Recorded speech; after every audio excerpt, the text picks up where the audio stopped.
What's happening? Hey, how you doing, man? Good.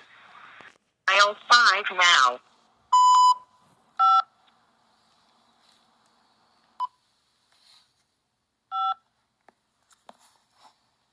Thank you for using Global Tel Link. What's happening? Hey, how you doing, man? Good. I finally get to talk to you.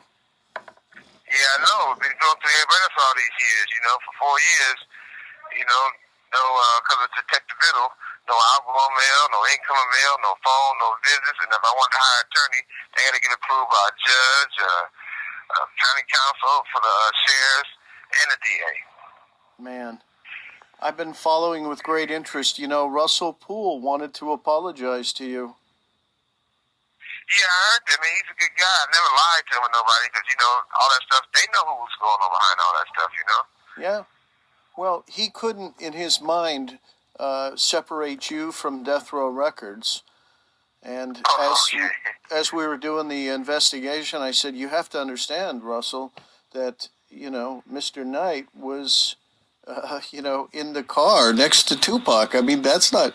And then with the Biggie thing, Mr. Knight was in jail. And I met somebody who was in jail with you at the time, and he said it's impossible that he was on a cell phone back then. Impossible.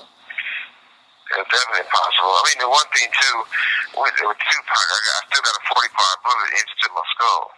And the thing about it is, they've been knowing all this type of stuff from day one.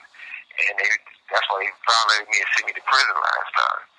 And the other thing is, for Biggie's son, I'm quite sure if they saw the first one, they would saw the second one, because it's the same circle of people, It is the same circle. I mean, Yeah. I got tapped on the shoulder by one of the cop's daughters that was involved, and she told me. I mean, this isn't conjecture anymore. We know the facts. Yeah, it's the same people, same circle of people. Yeah. Have nothing to do with me, No. I'm in. I'm writing a little bit, though, I'm in Wisconsin. They found a blood clot in my leg, Oh, yeah, that's what I heard. Yeah. Yeah, so Wednesday before Thanksgiving, all my legs and stuff swollen up. So when they went to the outside doctor, they checked out a blood clot in my leg, but they said it's real serious because they can move up faster and your leg can kill you. So Yeah. they got me taking 2 shots of blood thinner and a pill at night. And then since the county jail, I was taller than the bunk and I was wider than the bunk in 2904 for almost 2 years or something. So I used to have to sleep balled up. So it messed my disc up a little bit in my back. So I gotta fix that, nerve or something. County jail will tell you, but they put you in the wrong place, Oh, yeah. Absolutely. I'm in Wisconsin right now. How you doing up there? I'm doing good. I'm in Wisconsin. I drove George. Oh, good. I drove George Papadopoulos to prison. What happened? I drove George Papadopoulos, the Trump guy. I drove him to prison. Oh, he'll be all right. He got good company on the way to prison, Yeah, exactly. And You're a good guy, man. absolutely. Yeah. That'd be real good because people need to actually know, because a lot of people are blind to situations in prison. And then some people get treated 1,000% worse in prison, so that should be accounted for too, Well, I told him before he went in, I said, George, I really want you to talk to the inmates there and ask them how should the prison system be reformed? Right. Because, what an opportunity for him to go in. It's only 14 days, but still a lot of smart people there. And he needs to ask them. And if you have any problems, you can use my name. Exactly. I told him when he gets out, I said, you know what? I want you to talk to somebody. And he said he'd love to talk to you. So we'll make that happen. If you're a friend of yours, you're a friend of mine. Exactly. A lot of stuff is just basically the public is naive to a lot of stuff. Yeah. And a lot of things in dealing with incarceration, even business, is a lot of politics, I mean, it's like I never should have went to prison the first time I went to prison, but I had caught the accounting firm who Jimmy introduced us to, they stole like about $30-40 million, you know. Wow. And they was giving it. See, my thing with my accounts was I signed all my checks. So any check was over $5,000, I definitely had to sign it. And they was giving David $100,000 a month, and David said he was giving Jimmy a kickback from $100,000 a month. So we was paying him for all the work he did as an attorney, and they was giving him $100,000 a month. Wow. And buying cars and houses and stuff. Yeah. So. Wow. So that played an effect on my me getting a violation when I shouldn't have got a violation. Well, that whole Orlando Anderson thing, man, I mean, it was really bullshit. Yeah, I mean, even when he came in, they put him on stand, and the judge asked me, said, do you know Suge Knight? I said, you don't know Suge Knight. I said, what did he do? The only thing he did was help me and save my life, which I basically did because, you know, Pac was my little brother and the #1 artist out on the bond, and if he would have got in trouble, he was going back to prison. Yeah. So I knew it was cameras everywhere in Vegas because I went to UNLV. They just take us to the top and let us watch. So, you know, I was breaking up saying, cut that bullshit out right in here. But at the same time, they just played with the thing the way they wanted to play with it. And, see, the thing is, those guys, if you go back and watch the film, they was already stalking Pac, like watching him. So that just tipped the iceberg when something happened. But there was a plan already to do something to him. Yeah. And that's why, like I said, I had two of the toughest guys for him, and Reggie pulled them off of me. It didn't have to happen. I told him to send 5 guys from the club to there, and they never sent nobody. Yeah. And Frank blocked us in purposely. Later, he told us at the streets. They told him to do it, you know. Yeah. His hey, Frank got so bad he died, you know. Oh, yeah. No, absolutely. And Michael Moore. Yeah. And then Perez and them was all involved. They were trying to kill me too, but see, because Perez and Reg was good friends, and Perez and Sarita and Reg is great friends, and so all those three together was trying to plot, you know. Yeah. Exactly. Yeah. Russell got it right before he died. So, yeah. Yeah. Well. And you know, and the sad thing about it, Orlando wasn't even the shooter, you know? No, exactly. No. And it's said that, but it's not at all. He was actually a good kid, too, you know? Yeah. Well, that's what I've heard from Compton. My judge said he watched the tape 97 times and still couldn't say I did anything. Yeah. He asked him, could he just give me less time, like 1 year, or back on probation?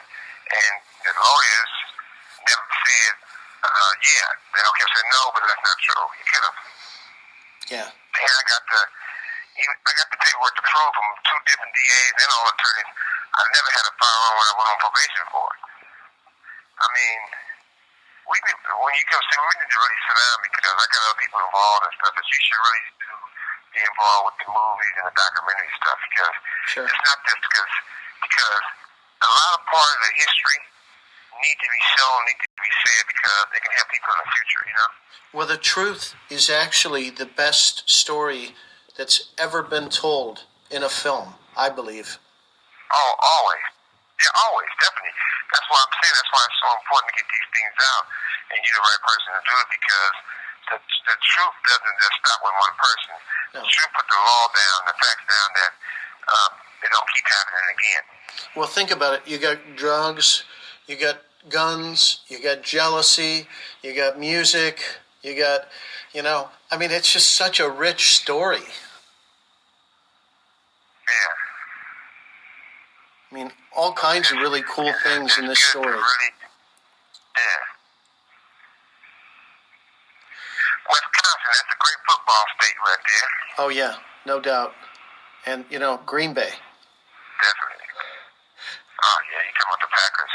Oh, even in college, those guys eat, breathe, sleep football. Well, and, it's such a small town that has a football team, and those are the biggest fans that ever lived in any sport. What you think the Raiders going to do in Vegas as a football team? I think that's such a great move for Major League Football. I mean, it's like I mean, for NFL, it's a great move. I think hopefully I can be finishing up my time soon, because I would love to be there to consult those guys, because they need somebody to consult them, because there's a lot of opportunities that go the wrong way. You got to watch what clubs you go to, what strip clubs you go to. Yeah. Watch out for the hookers. Watch out for the slick stuff.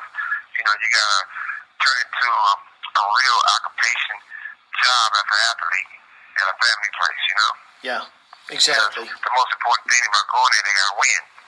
And if guys is out past curfew and hanging out too late or getting in trouble, you can't win, you know? Yeah. Yeah. They need you. You need to be out, man. Your family needs you too. Did you hear about the team? Yeah, but my family really needs me, because I take care of my whole family. My kids are great. Yeah. I'm blessed to have great kids. Yeah. Russell never liked Biddle. I mean, huh? Russell Poole never liked Biddle. He told me he didn't trust him. This is the thing. When I got shot, it was 37 cameras in One Oak. Yeah. Biddle was a detective on that case.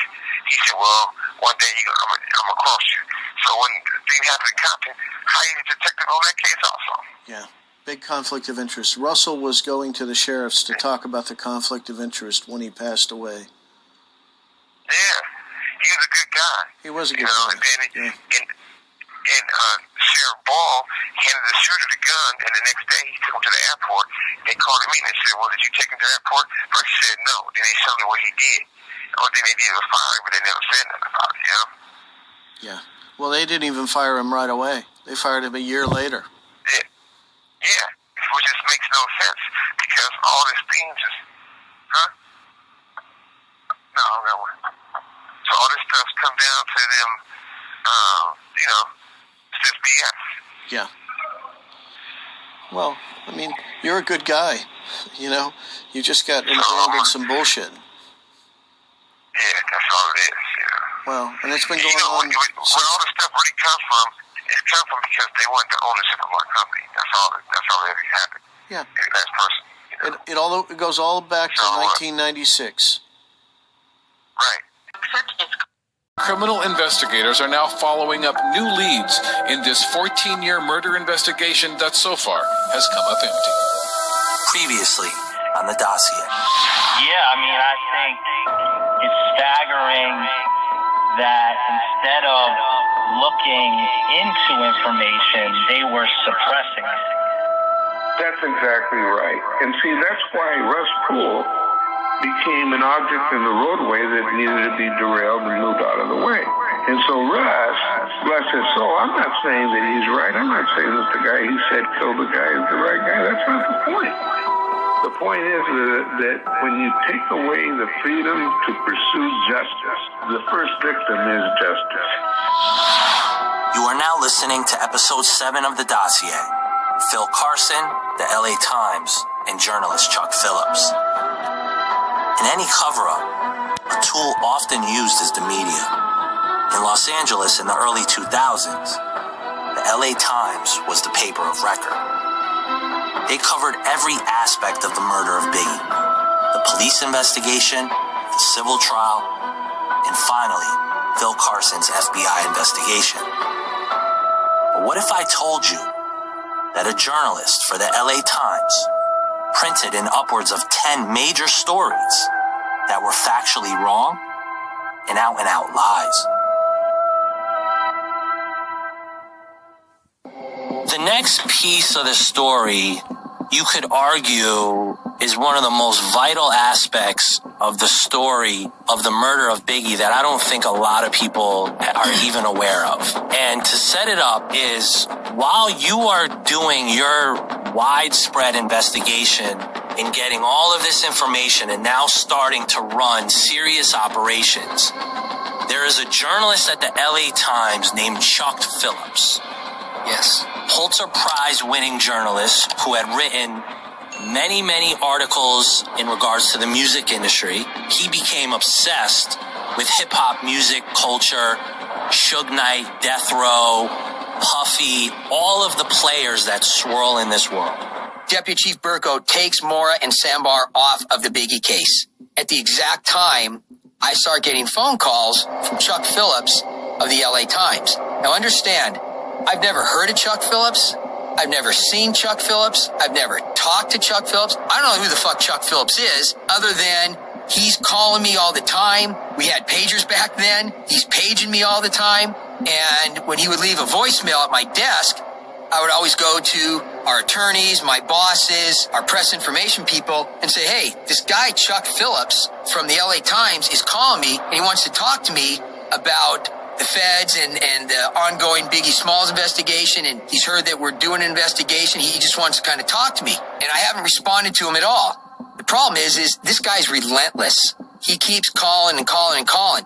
I meet with our press information people, and finally we have somebody from the press information department that says, you know what, Phil, I'm going to reach out to Chuck Phillips and tell him you pass this on to me, and I'll try to answer what she can for him, just to kind of like keep him at bay and just keep him happy and have him quit bothering me.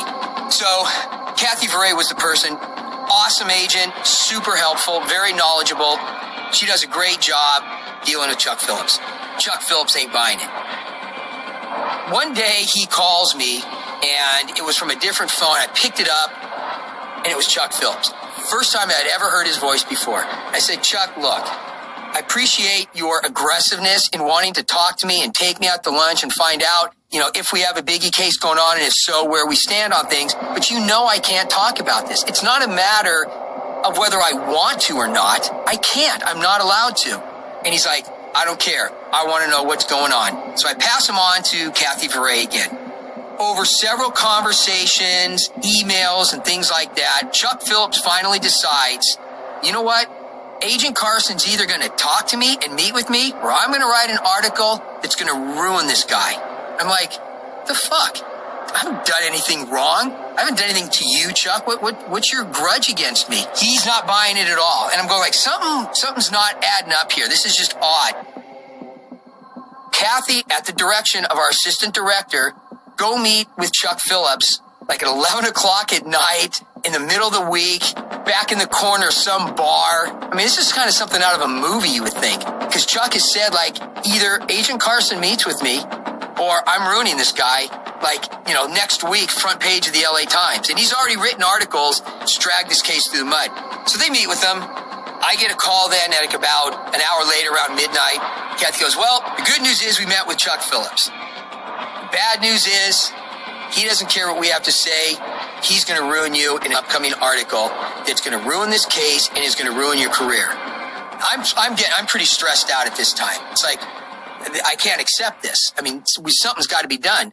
This episode of The Dossier is brought to you by Metro by T-Mobile, empowering you to rule your day. Metro by T-Mobile empowers you to rule your day. You don't have to choose between the best price and an amazing network, because Metro gives you both. With Metro, you can take advantage of T-Mobile's nationwide 5G network at no extra cost wherever you go. Metro makes it easy to stream your favorite podcasts, music, movies, and shows on America's largest 5G network. Metro gives you great 5G coverage in over 7,500 cities. Metro by T-Mobile rate plan includes 5G at no extra cost. So if you're on the hunt for a great deal, hurry into a Metro store near you and switch today. Metro by T-Mobile, empowering you to rule your day. Capable device required. Coverage not available everywhere. While 5G access won't require a certain plan or feature, some uses or services might. See metrobytmobile.com for coverage details, terms and conditions, and open internet information for network management details. So I called Chuck Phillips' home phone number. Goes to an answering machine, leave a message saying, hey, I understand you just met with, a couple agents. I don't appreciate the fact that you're going to drag my name through the mud, and I'd like an opportunity now to meet with you so you can actually put a face with a name, and you're going to be ruining, an agent's career, and I don't appreciate it. I get a call back from Chuck 20 minutes later. He said he was in the shower. He goes, oh, this is a phone call I didn't expect to get. I said, well, I didn't expect it to get to this point. I expected you to have a little bit of respect that I'm following protocols, that I can't talk with you, Chuck. And I said, you know what?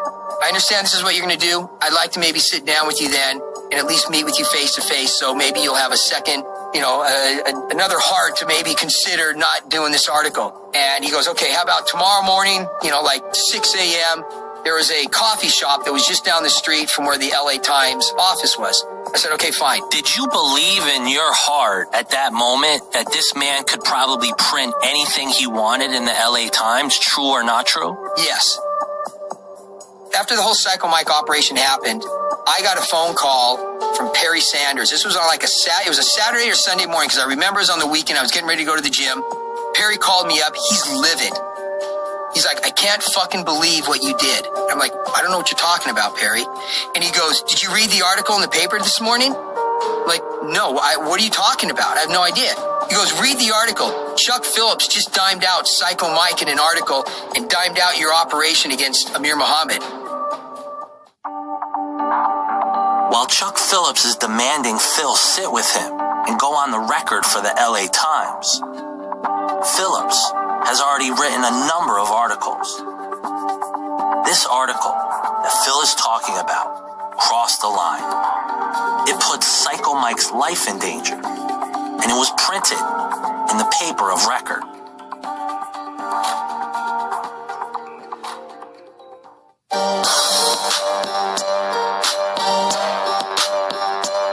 I go get a newspaper, I read the article. Chuck Phillips specific, and I have a copy of the article. I mean, you can pull it up on the internet. It talks specifically how the FBI, I don't believe it names me by name, but that we wired up a confidential informant named Michael Robinson, gave his real name, who goes by the moniker Psycho Mike, to meet with Amir Muhammad to try to elicit information. And it also states in that article that the FBI was in the process of conducting a full financial analysis on Amir Muhammad, was doing a complete telephone analysis on Amir Muhammad, and had been doing surveillance on Amir Muhammad. Now, nobody from the LA Times knows about this. This isn't rocket science, man. There's one person that I am briefing. It's Deputy Chief Burko. Period. It's non-negotiable. He's the only person that's getting briefed on this. So, of course, I'm thinking, and I tell my bosses, Chuck Phillips is getting this information from LAPD. He's not getting it from the FBI. Why would the FBI provide this information and undercut our own sources and undercut our own investigation? Deputy Chief of the LAPD, Michael Burkow, the number 2 under Police Chief Bill Bratton, was working with Chuck Phillips, feeding him information about Phil's investigation and his operation. Let me put this into perspective. The LA Times and the upper management of the LAPD were not only in bed, but decided it was okay to print false stories. My bosses were having a hard time accepting that. It's hard for you to accept that somebody that is at your level, that's probably got 20, 25 years in, and it's a high-level chief, would do something like this when you've got this strong working relationship, between LAPD and the FBI. After Psycho Mike's real name, Michael Robinson, got put in this article, I want to say it was 2 or 3 weeks later, his house got shot up with AK-47s, and his daughter and granddaughter were at the house. The granddaughter got hit. The FBI, we had to relocate Psycho Mike and his family to another city. There's nothing worse than, first of all, leaking information, but it's at a whole nother level when you're leaking information on another agency that you have a working relationship with, and then you decide to out one of their sources. I mean, you want to talk about hitting all the major food groups of what not to do? That's what happened. It wasn't enough for the LAPD to confine the cover-up inside the blue wall of silence. They needed to confuse the public, lie to the public, and create articles they knew would discredit anyone that knew the truth. Russell Poole, Phil Carson, they were both discredited. The LAPD stopped at nothing to hide the truth. The editors of the LA Times to this day have never retracted these stories.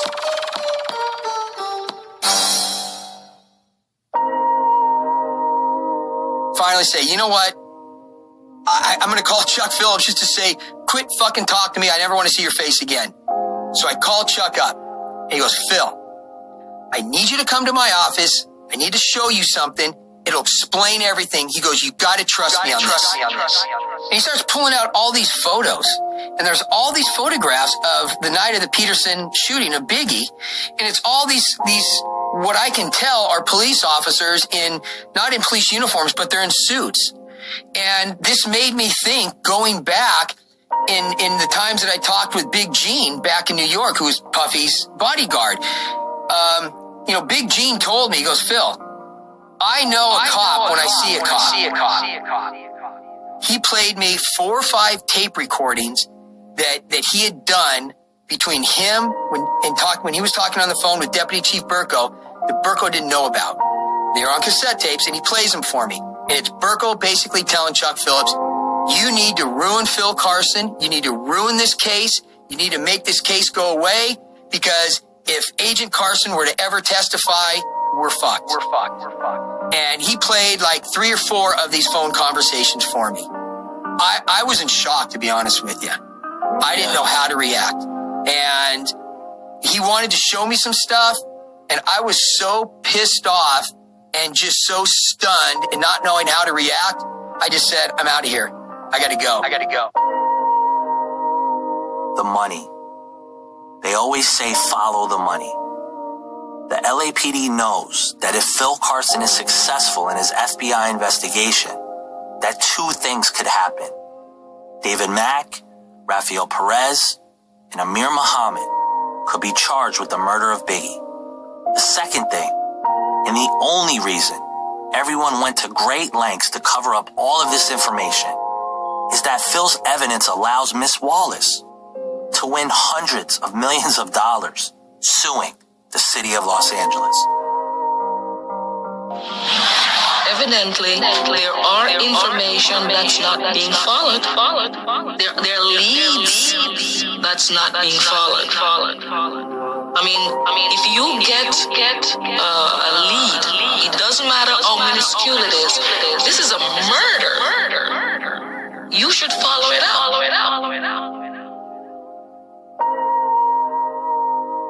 The next piece of audio you're about to hear is under federal seal. It was evidence that was brought before a federal judge when Biggie's mom, Valletta Wallace, sued the city and the LAPD. This audio has never appeared in any news article or any documentary film. In the audio, Rob Frank, the lawyer for Valletta Wallace, is questioning an inmate named Mario Hammonds.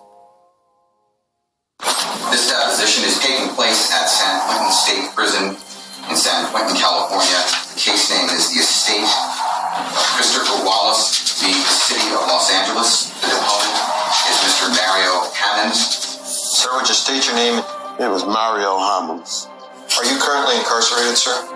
Yes, I'm incarcerated here at San Quentin. I don't know why, but I'm here because they don't have anything to do with me, so I don't know why I'm here. During one of your periods of incarceration, did you have occasion to associate with Suge, Marion Knight? Yes, I did. Mr. Hammonds, did there come a time in your life where you began to assist law enforcement? Yes. My recollection seems to escape me right now, but I have assisted different agencies that have hired me as an agent provocateur. I've assisted the Secret Service, the FBI, SSU, and Los Angeles Police Department. Is one of the things you assisted the Los Angeles Police Department on the investigation into the murder of Mr. Christopher Wallace? Yes, sir. And how did you come to know Tupac Shakur?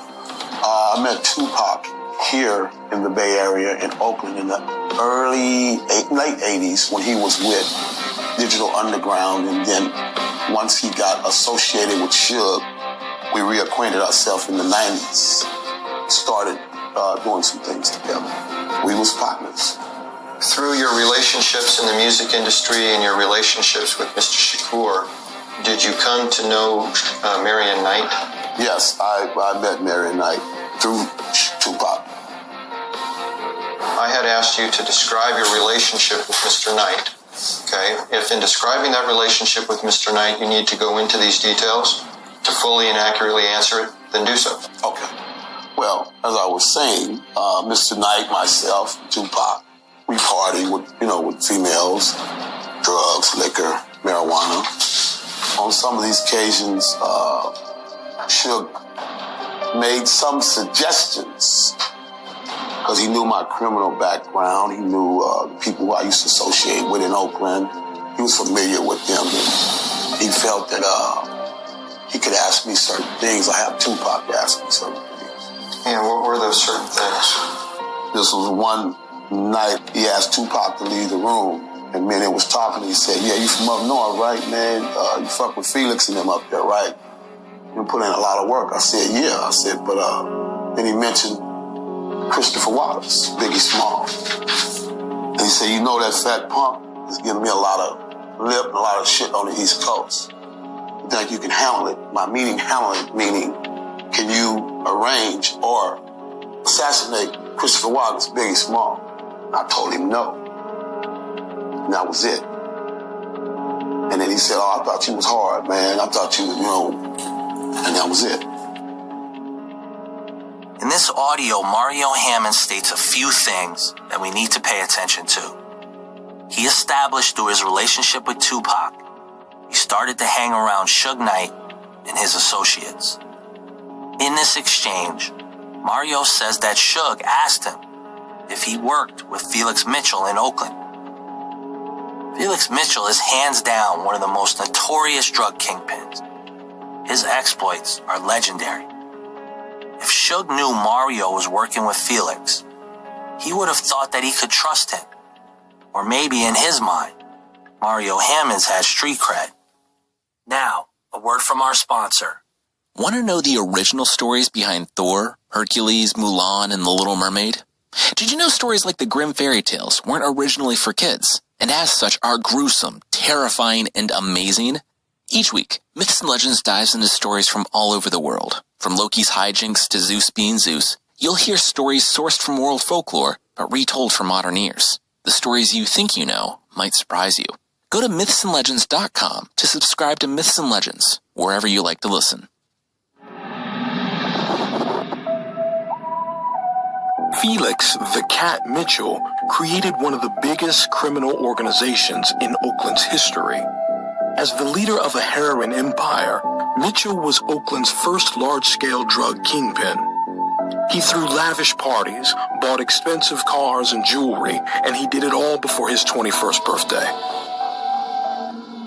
In that 94 to 1996 time frame, in all of your dealings and associates with Tupac Shakur or Suge Knight or other artists or associates of Death Row Records, did they at any time express any type of animosity toward either Mr. Wallace or Mr. Sean Combs? Suge Knight did. And what it was personal. He took it personal, but now I'm speaking after the fact once we was incarcerated together, and I'll wait till we get to that. But right now, then, it was like a personal thing. When we talked about it, it was, I need this done, like.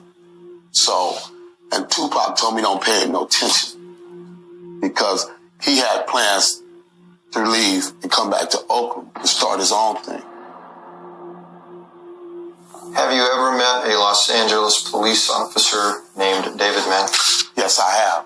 Is there a time frame during which you met Mr. Mack? And the same time frame from 93 to 96. I met him in Vegas once, and I met him on a video shoot in Los Angeles. I think it was in the Crenshaw district at the Marla Gibbs Theater place where they film at, right off of Lamar. We was doing something over there. I can't remember what it was, but I actually met him. In what circumstance did you meet? I met him at the club in the party circumstance, and at a video shoot in Los Angeles. When you refer to the club, what club? 662 Club in Vegas. Was at the time Mr. Mack with other Death Row associated persons? Yes. Yes, he was. This is a key piece of information that connects Suge Knight to David Mack. How would you know that he was with those folks? Snoop, Daz, Corrupt, and we was in the VIP section of the club. Matter of fact, one night, Suge closed the club down and told everybody, he made most of the guys leave, kept all the women. He said the drinks and everything was on the house. He locked the door and said, all right, we're going to party, ain't nobody leaving. You know, it was just like, it was off the hook. And he was there. But, we had little separate rooms and stuff where we all took our girls and our little drugs and did our little thing. So I don't know what he did and what anybody, I know what I did and what me and Tupac did. Mr. Hammonds, have you seen this photograph before? Yes, I have. And I'm referring to the photograph labeled as Exhibit 2. Yes. Is it fair, sir, that you and I discussed this photograph prior to your deposition? Yes. This person right here was a sometime bodyguard, Rafael Perez. This is David Mack.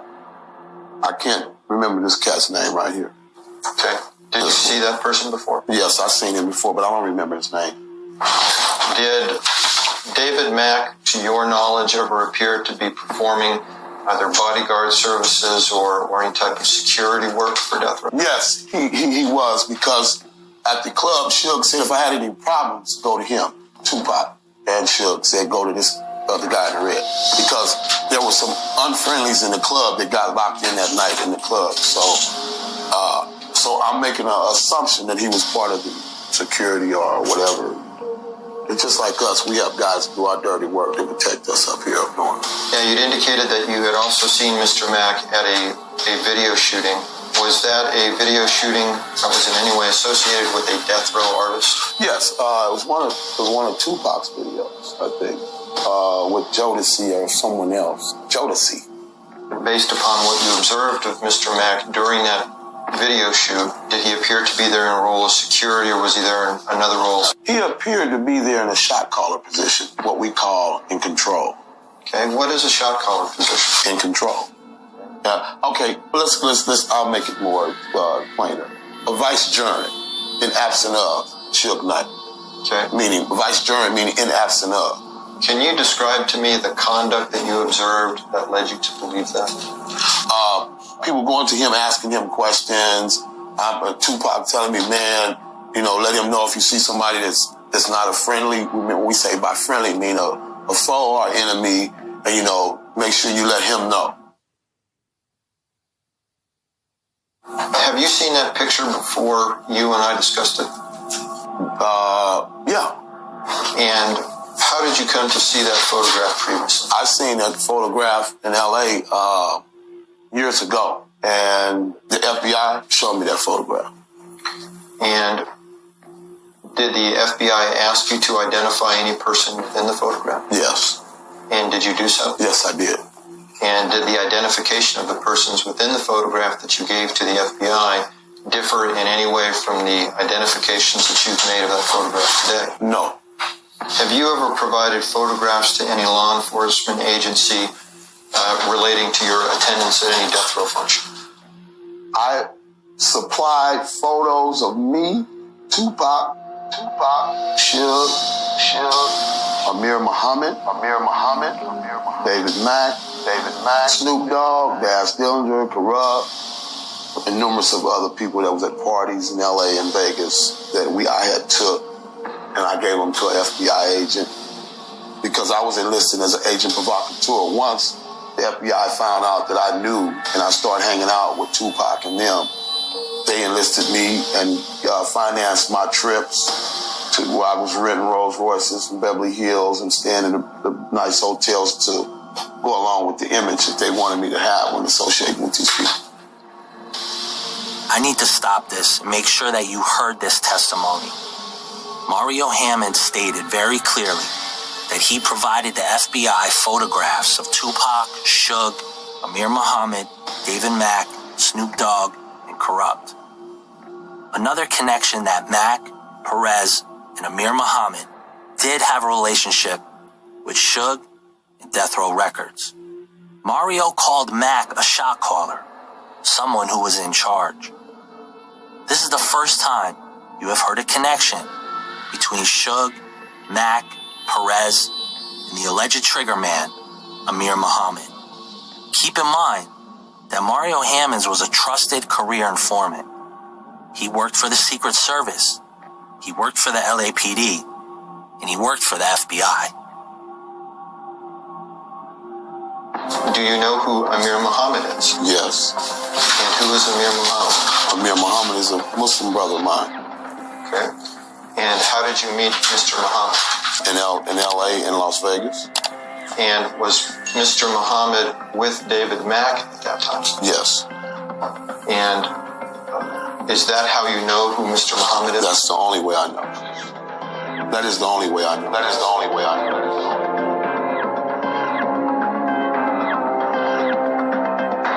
Next time on The Dossier. After the murder of Mr. Wallace, did Mr. Knight make any statements to you regarding the murder of Mr. Wallace? Yes, he made several and numerous statements all the time that we were there in CMC, and he said, my people handled their business and they took care of it. When you could have made that money up north, you guys could have did that. But my people did it, and he explained to me because he had entrusted me. And he said that, yeah, they took care of business, and he took it like a big fat bitch. And he started laughing. And he said, we just missed Puffy, Sean Combs, because he explained to me that this wasn't a Tupac issue. This was a Biggie and Sean Combs issue.